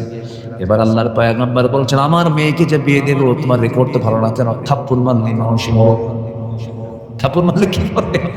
মানুষ মরে। আমি আমার কলেজার টুকরা মেয়েকে বিয়ে দেব, সন্তানগুলো যদি হারিয়ে ফেলি তাহলে কেমন হয় বিয়ে দেব, তবে এখন বিয়ে দেব না কেন? তোমার কিছু কাজ আছে। কি কাজ? আমার কাছে যখন তুমি এসেছো বিশ্বাস করে, আমার কিছু কাজ তোমার করতে হবে। কি কাজ? সেই কাজটা হলো আমার বাড়ির যে ছাগলগুলো আছে এই ছাগলগুলো তোমাকে 8 বছর চড়াতে হবে, চষাতে হবে। 10 বছর হলে পরে মাস্টার্স কোর্স হয়ে যাবে, 8 বছর অনার্স কোর্স হয়ে যাবে। সঙ্গে সঙ্গে বলেন ঠিক আছে, আপনি যেহেতু আল্লাহর পয়গম্বর আমাকে অর্ডার দিয়েছেন 10টা বছরে আমি আপনার বাড়ির ছাগল চড়াবো। এই পৃথিবীতে যত প্রাণী আছে সকল প্রাণীর মধ্যে সবচেয়ে শান্ত ভদ্র একটা প্রাণীর নাম হলো ছাগল। সবচেয়ে শান্ত না? পাগলে কিনা বলে, ছাগলে কিনা খায়। এই ছাগল পালার দায়িত্ব পেয়ে গেছেন মুসা আলাইহিস সালাতু ওয়াস সালাম। তিনি অত্যন্ত মেজাজি মানুষ ছিলেন, রাগী মানুষ ছিলেন। 10 বছর ছাগল পাললেন তিনি। সর্বশেষ দিন ছাগলগুলো নিয়ে যখন তিনি বাড়ির দিকে রওনা করলেন, হঠাৎ করে ছাগল পাল থেকে একটা ছাগল একাকী একদিকে দৌড় মেরেছে বিচ্ছিন্ন হয়ে। এই ছাগল পাল রেখে মুসা আলাইহিস সালাম ওই ছাগল তার পিছনে দৌড় মারলেন। ইবনে কাসির এসেছে, তাফসীর ইবনে কাসির আসছে, তিনি দৌড় মারছেন। ছাগল দৌড়ায়, দৌড়ায়। ছাগল যতই দৌড়ায় বলেন তো যে ধরতে যায় তার রাগ কমে না বাড়ে? রাগ বাড়তে বাড়তে 100 ডিগ্রি হয়ে গেছে। ছাগলটা থেমে গেছে। দুই পা দুই হাতের মধ্যে দৌড়াচ্ছেন। দুই পা দুই হাতের মধ্যে ধরে সুন্দর করে খাড়া করেছেন। এক আছাড় মারবেন, এক আছাড়ে দুনিয়া থেকে মেরে ফেলবেন, দুনিয়া থেকে বিদায় করবেন। কিন্তু লক্ষ্য করে দেখে ছাগলটা থরথর করে কাঁপতেছে। চোখে মুখে তার বিশাল ভয়ের ছাপ, লোমকূপ দিয়ে টপ টপ করে ঘামগুলো ঝরতেছে। তার মধ্যে দয়া হলো, তুই তো ছাগল তোরে মাইরা লাভটা কি? মেরে তো কোনো লাভ নাই। আস্তে করে দুই পা দুই হাত থেকে ছেড়ে দিয়া ছাগলটাকে কোলের মধ্যে আদর করলেন। আল্লাহ বললেন, মুসা তোমার রাগ কমে গেছে, আমি তোমাকে এক্ষুনি নবুয়ত দিয়ে দিলাম, লা ইলাহা ইল্লাল্লাহ মুসা কালিমুল্লাহ। তাহলে ধৈর্য ছাড়া কি কোনো কিছু করা যাবে ভাই? বলেন, ধৈর্য ছাড়া কোনো কিছু করা যাবে? 15টা চারিত্রিক গুণ, আল কোরআনের 15টি চারিত্রিক গুণের 1 নাম্বার বললাম হলো সত্যবাদিতা, নাম্বার 2 হলো আমানতদারিতা, নাম্বার 3 হলো সাবর ধৈর্যশীলতা, নাম্বার 4 হলো জীবনের সকল জায়গায় আমরা ধৈর্য ধরবো কার উপরে? আসতে বলবেন না, কার উপরে? আল্লাহ রাব্বুল আলামিন বলছেন, ফাইদা আযামতা ফাতাওয়াক্কাল আলাল্লাহ ইন্নাল্লাহা ইউহিব্বুল মুতাওয়াক্কিলিন। আরেক জায়গায় বলছেন, ওয়ামান ইয়াতাওয়াক্কাল আলাল্লাহ ফাহুয়া হাসবুহ। যে ব্যক্তি আল্লাহর প্রতি ভরসা করবে আল্লাহ তার জন্য যথেষ্ট হয়ে যাবে। সন্তান হয় না, চাইবো কার কাছে? আসতে বলে চাইবো কার কাছে? ছেড়ে দেন কে? মেয়ে দেন কে? দেন না কে? ফয়সালা কার? আল্লাহ পাকের ফয়সালা। কখনোই আল্লাহ ছাড়া কারো প্রতি ভরসা করা যাবে না। আল্লাহ যা দেবেন আল্লাহ দিবেন, দিবেন না আল্লাহ দিবেন। আল্লাহ সব ক্ষমতা একমাত্র কার? বলেন, জোরে বলেন, কার? কোন ব্যক্তি আপনাকে কোনো কিছু দিতে পারবে না, আমাকে দিবেন কে? আল্লাহ। নাম্বার 5 হলো ইখলাস থাকতে হবে। ওয়ামা উমিরু ইল্লা লিয়াবুদুল্লাহা মুখলিসিনা লাহুদ্দীন হুনাফাআ ওয়া ইউকিমুস সালাতা ওয়া ইউতুজ যাকাতা ওয়া যালিকা দীনুল কাইয়্যিমা। নাম্বার 6 হলো আদালত, ন্যায় বিচার প্রতিষ্ঠা করা। ইয়া আইয়ুহাল্লাযীনা আমানু কুনু কাওয়ামিনা লিল্লাহি শুহাদাআ বিল কিসত। নাম্বার 7 হলো তওবা করা, ক্ষমা প্রার্থনা করা। ওয়াল্লাযীনা ইযা ফাআলু ফাহিশাতান আও যালামু আনফুসাহুম যাকারুল্লাহা ফাস্তাগফিরু লিযুনুবিহিম। নাম্বার 8 হলো দয়া, সহানুভূতি।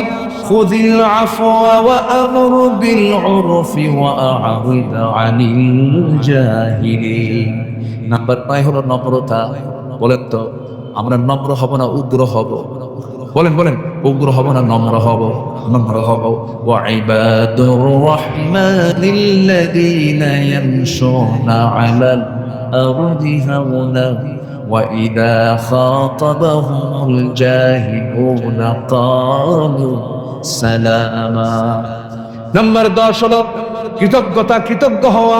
আল্লাহ রাব্বুল আলামিন বলেন, লাইন শাকারতুম লাযীদান্নাকুম ওয়া লাইন কাফারতুম ইন্না আযাবি লাশাদীদ। নাম্বার 11 হলো সুজাআ, সাহসী হওয়া, সাহসিকতা নিয়ে আসে। এটা একটা চরিত্র, সুন্দর চরিত্র। আমরা ভীতু হব না সাহসী হব? বলেন, ভীতু না সাহসী? ভীতু না সাহসী? সাহসী হব।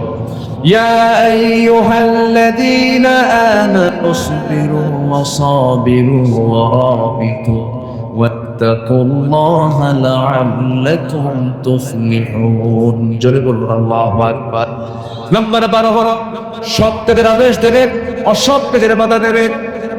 কুনতুম খায়রা উম্মাতিন উখরিজাত লিন-নাসি তা'মুরুনা বিল মা'রুফি ওয়া তানহাউনা 'আনিল মুনকার।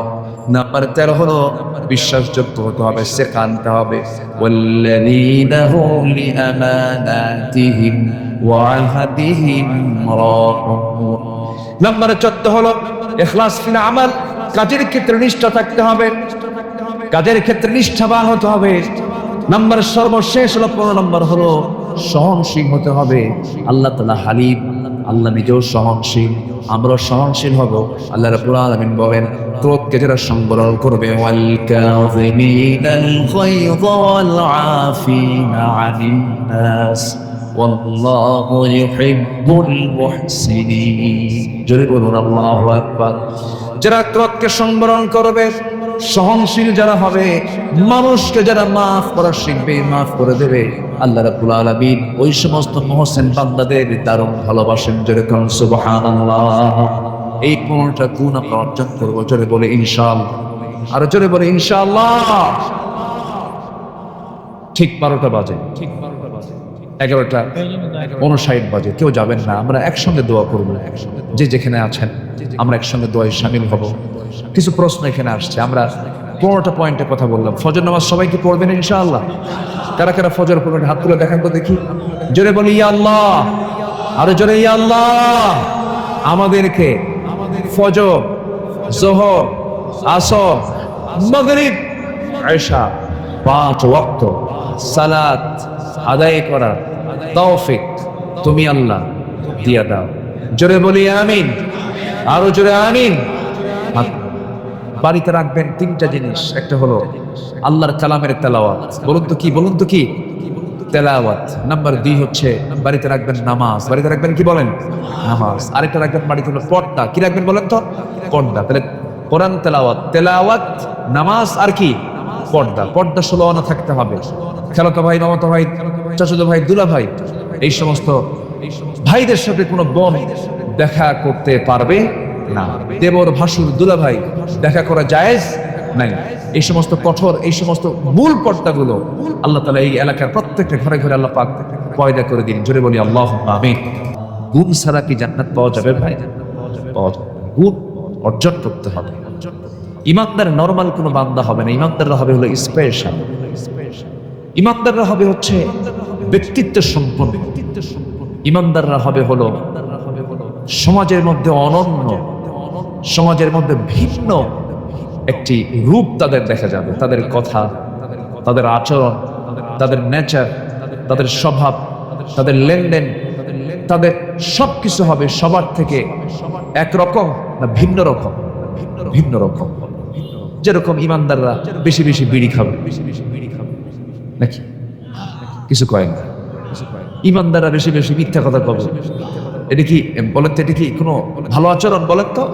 ইমানদাররা এগুলো হতে পারে না। ইমানদারদের মধ্যে কি গুণগুলো থাকা দরকার? আমি বিভিন্ন জায়গা থেকে, বিভিন্ন আয়াত থেকে আমি 15টা গুণ কোরআন থেকে বের করে আমি এক জায়গায় করার চেষ্টা করেছি। আমাকে সময় দিচ্ছেন তো নাকি ইনশাআল্লাহ? আসুন আমরা ধীরে ধীরে সেই গুণগুলো খুঁজে খুঁজে বের করি। এই আশাবাদ কামনা করছি। আমি আর কথা না বাড়িয়ে দোয়ার দিকে আমরা চলে যাবো ইনশাআল্লাহ। আমার ডান পাশে যিনি বসে আছেন আমার ভাই জাহাঙ্গীর ভাই, আপনার গ্রামের নামটা কি জানেন?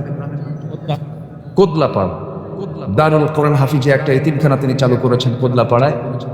উনি এটার প্রতিষ্ঠাতা ফাউন্ডার, সবাই দোয়া করবেন। আমার প্রিয় ভাই জাহাঙ্গীর ভাই দারুল কোরআন হাফিজে এতিমখানা মাদ্রাসাকে আল্লাহ তাআলা কবুল করুন। দেশ জাতি গড়ার জন্য যে উদ্যোগ নিয়েছেন, এই উদ্যোগকে আমরা সাধুবাদ জানাই এবং উত্তরোত্তর আমরা এই প্রতিষ্ঠানের উন্নতি, আমরা অগ্রগতি কামনা করছি।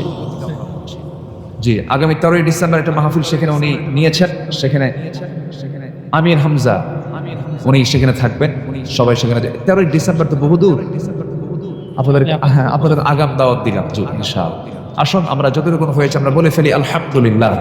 সবাই নামাজের মতো করে বসি, আমরা আল্লাহর কাছে একটু চাবো, আল্লাহ যেন আমাদের গুনাহগুলোকে মাফ করে দেন। আল্লাহুম্মা রব্বানা যালামনা আনফুসানা ওয়া ইন লাম তাগফির লানা ওয়া তারহামনা লানাকুনান্না মিনাল খাসিরিন লা তুযিগ কুলুবানা